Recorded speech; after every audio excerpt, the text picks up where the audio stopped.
గురుర్బ్రహ్మ గురుర్విష్ణు చూసుకో.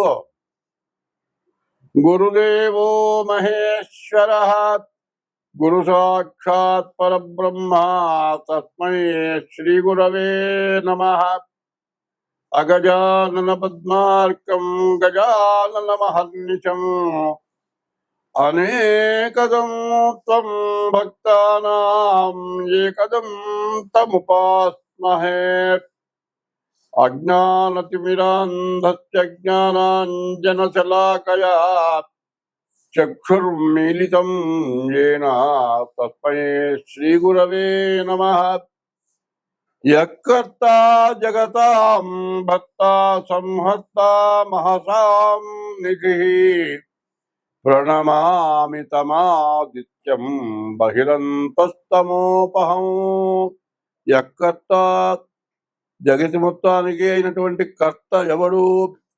జగతాం భర్త జగత్తును పోషించేవాడు ఎవడు? యఃకర్త జగతాం భర్త సంహర్త 84 లక్షల జీవరాశుల్ని పోషించేటువంటి పోషకుడు ఎవరు? యఃకర్త జగతాం భర్త సంరక్షకుడు అటువంటి వాడు ఎవరు? యఃకర్త జగతాం భర్త సంహర్త మహసాం నిధి. ప్రపంచం మొత్తానికి తినటానికి తిండి, తాగటానికి నీళ్లు, బతకటానికి జీవనము, మరి ప్రాణవాయువు ఇచ్చేటువంటి వాడు ఎవరైతే ఉన్నాడో సంహర్త మహసాం నిధి. మనం ఇంట్లో తినటానికి కావాల్సిన సామాగ్రి అంతా ఎట్లా తెచ్చిపెట్టుకుంటామో అదే విధంగా ఆ సంరక్షకుడైన వాడు మనకు అన్ని తెచ్చిస్తున్నాడు. ఆయన ఎక్కడ దాచిపెట్టాడు, ఎట్లా వస్తున్నాయి, మనకు రానిదంటూ ఏమీ లేదు. అది ఎవరి వల్ల వస్తున్నాయి? సూర్య భగవానుడు. ఆ సూర్య భగవానుడు మరి ఆయనకు ప్రసరణ వల్ల భూమి నుండి సమస్తమైన వస్తున్నాయి. ఇవన్నీ ఇచ్చేటువంటి వాడు ఎక్కడైనా ఎప్పుడైనా నా వల్లనే జరుగుతోందని ఎప్పుడైనా ఆయన అంటున్నాడా? భూదేవత ఎటువంటిది? భూదేవత మన అందరినీ కూడా సంరక్షించేది. మనకు కావాల్సిన నిప్పు, నీరు, ఆహారము, ఆయులు, మరి తిండికి సంబంధించినవి అన్ని రకాలు కూడా భూదేవత నుండి వస్తుంది. అటువంటి భూదేవత గాని ఈ భూమి అనేటువంటిది ప్రపంచం మొత్తం ఉంది. అట్లాగే సూర్య భగవానుడు అనేవాడు. మరి దేశానికి సూర్యుడు, అందరికీ ఒక్కడే సూర్యుడు, అన్ని మతాలకు ఒక్కడే సూర్యుడు.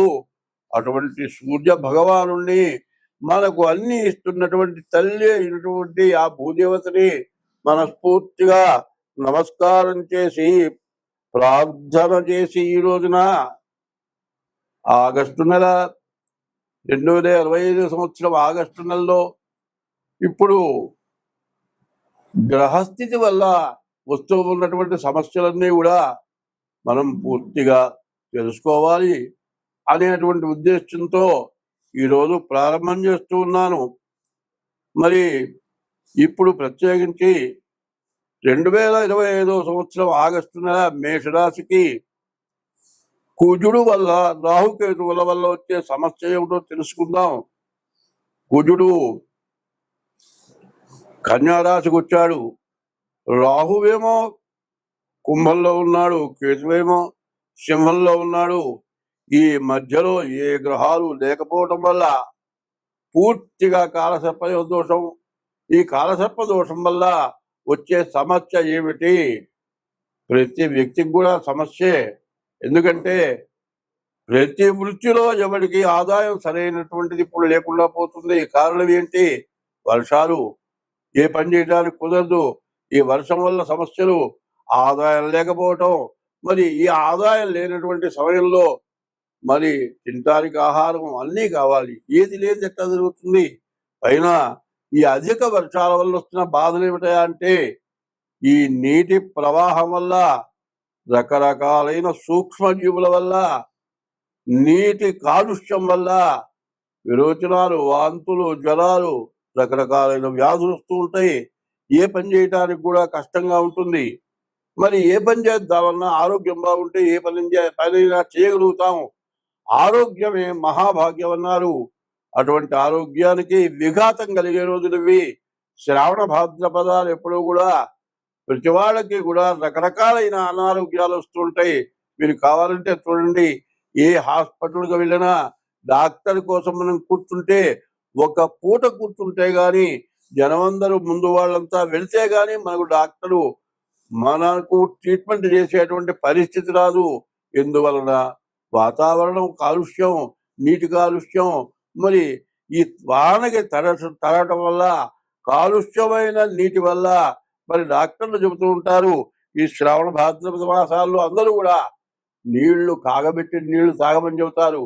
అటువంటిది మనం పాటిస్తున్నామా? పాటించటం లేదు. ఆ కాగబెట్టిన నీళ్లు తాగడమే కాదు, రాహుకేతువులు కుజుడు వల్ల చాలా సమస్యలు బాగా ఎక్కువైనాయి.